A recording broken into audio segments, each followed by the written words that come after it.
Hi everyone, this is Lauren coming at you from the Break Zone with another episode of the Final Fantasy Trading Card Game News. So I'd like to correct myself from last week. I mentioned that the Winter Cup Whales would be happening last Saturday, which actually I was mistaken, and I actually wanted to speak about the Brave Exvius event. So I'm going to go over some of the pictures of what happened there. If anybody recognizes them, that's Emotempest on the left, getting second place over at the event. And it was actually quite the turnout, max capacity. It was well put together and quite popular. A lot of people tried out the demo for the game, had a really good time, as you can see.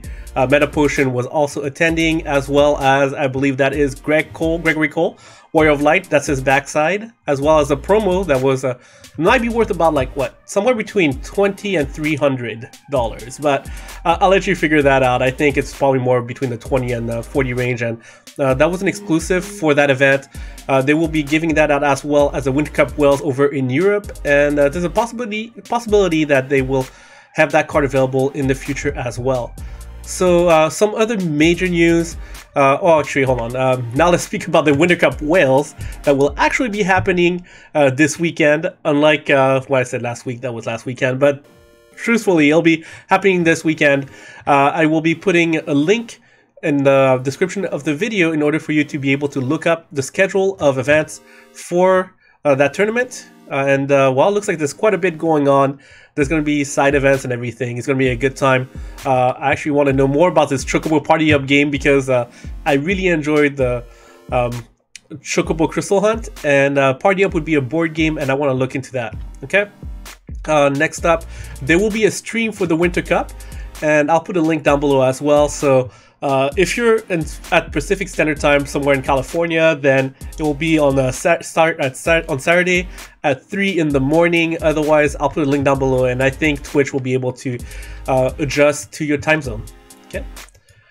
All right, so major news coming out from North America as well as Europe, but I'll go over North America because, hey, that's where I'm from anyways. So Richie Brady was able to provide us some information about what's going to be happening over during the winter, as well as some of the 2019 competitive organized play events. So first of all, there will be a fan festival over in February 9 in LA. The full details have not been really revealed at this point, but another thing that's coming up is the Petite Cup, starting off with the reunion event over in Florida. I've been speaking about this event, and it's been revealed that that will be the first Petite Cup of the season. I'll be discussing a little bit about when that event's happening later on as I talk about the upcoming events. Also, there will be other Petite Cups, and the top 4 finishers of each Petite Cup will actually qualify for the Petite Cup Championship, or called the Petite Cup Circuit Finals over at Collector's Cash on March 10th. Wait, let's see. On March 10th, March 9th, Collector's Cash. Oh yeah, there will also be, I guess you could say, a last chance qualifier on March 9th over at Collector's Cash. And the winner of the Petite Cup finals will qualify for the North America Championship 2019. So there's a little bit of a bonus there. For the most part, the Petite Cups are meant to be more of community events, so people might not fly out to all of these events except for the Petite Cup finals. Other things that are going to be happening is we'll be having Crystal Cups. And the Crystal Cups will also come with local qualifiers. There will be over 100 local qualifiers, and the Crystal Cups will only be held at local game stores currently supporting Final Fantasy the trading card game. So you won't have to worry about convention price, room and flights, except for Gen Con. That's the one exception, because that one is a major one. It was a major success last year. We expect it to be the same this year. But don't worry about PAX and Comic-Con.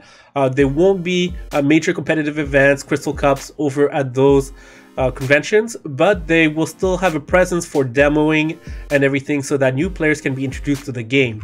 So somebody on Facebook was able to, Alex Scott was able to make a little bit of a flowchart diagram for people to understand how to qualify for everything that's going to happen next season. Also a little bonus, I'll discuss this Crystal Cup pricing a little bit later. So between January and March, during the winter, there'll be Petite Cup circuits. the top 4 will qualify for the Petit Cup Finals, and the first place will qualify for the North America Championship. And from April to November, there'll be local qualifiers where the first place qualifies, and sometimes second place, depending on how big the event turnout happens to be, will be qualifying for the North America Championship.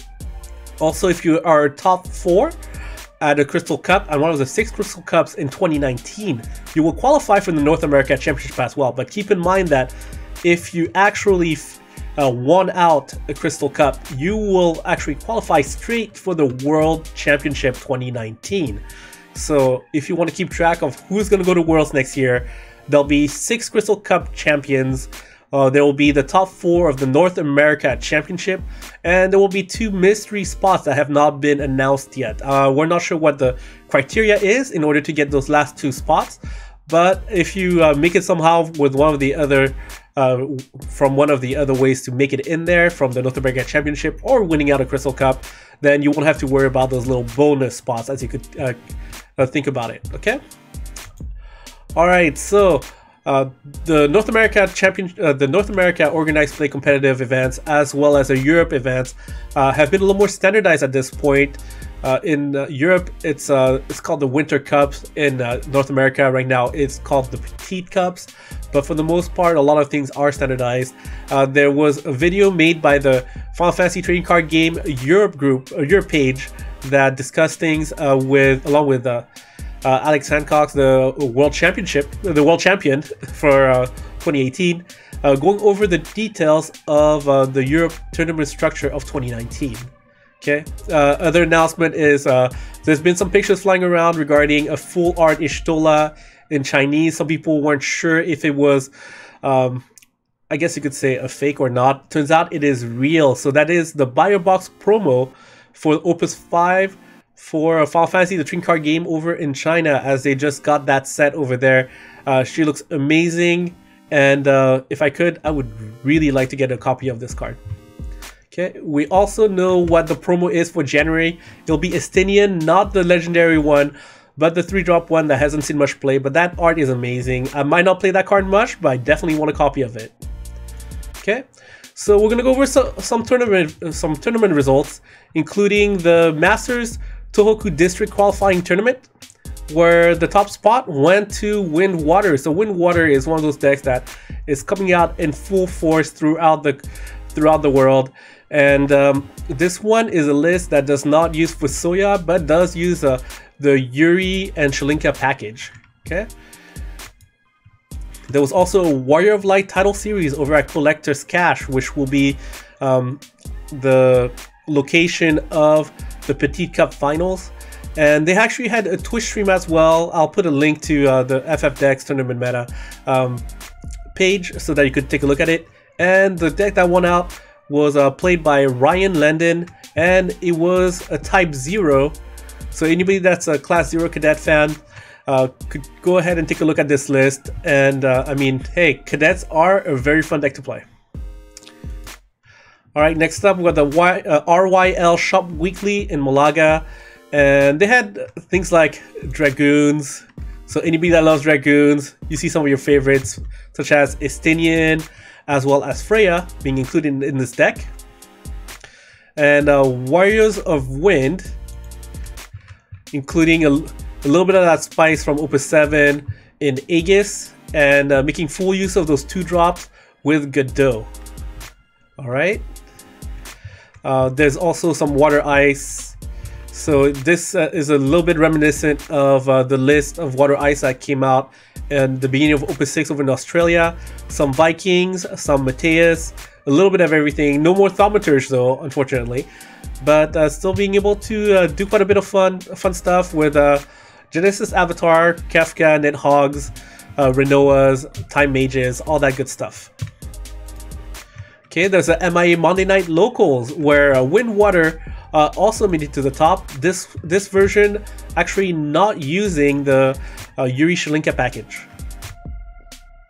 And last but not least, we've got, oh, whoops, I should have the RVA Battlegrounds Weekly number 40, where Adam Lay came out on top with 13 monsters, where the list actually uses 13 monsters with a mix of theater rhythm as well as special. So theater rhythm as well as a special type, and a couple of them from Final Fantasy 13. So that's very thematic of 13 monsters, and some of them from Final Fantasy 13. And in this list, he was able to use Leo to use a combination of three different elements, as well as Shantoto being able to get all those elements out there. Okay, so let's go over some of the tournaments coming up. We've got the Metapotion Circuit Season 3 Championship over at Top Deck Keep on December 13.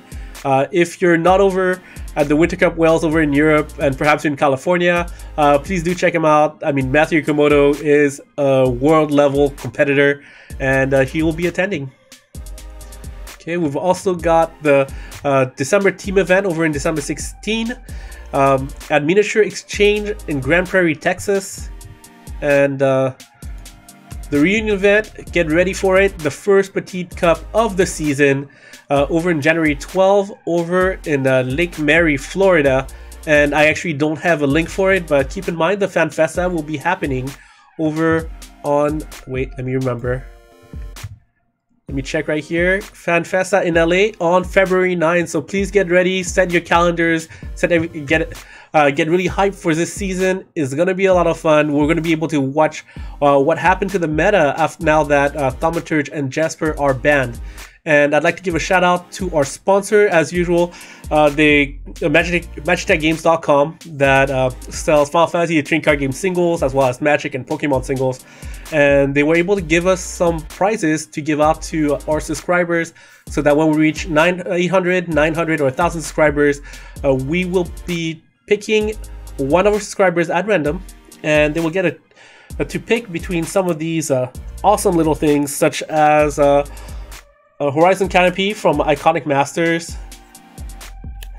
Mox Amber from Dominaria, Cactuar Sleeves, a 60-pack,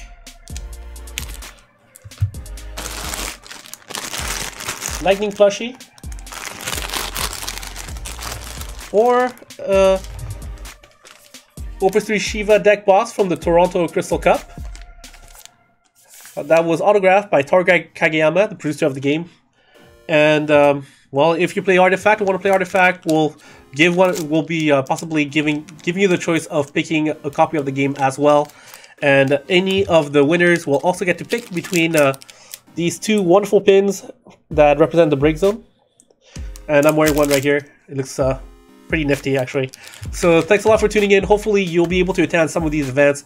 Otherwise, please look forward to more announcements regarding the Petite Cup season, so that you can go to all these awesome community events. The reunion is going to be a major one.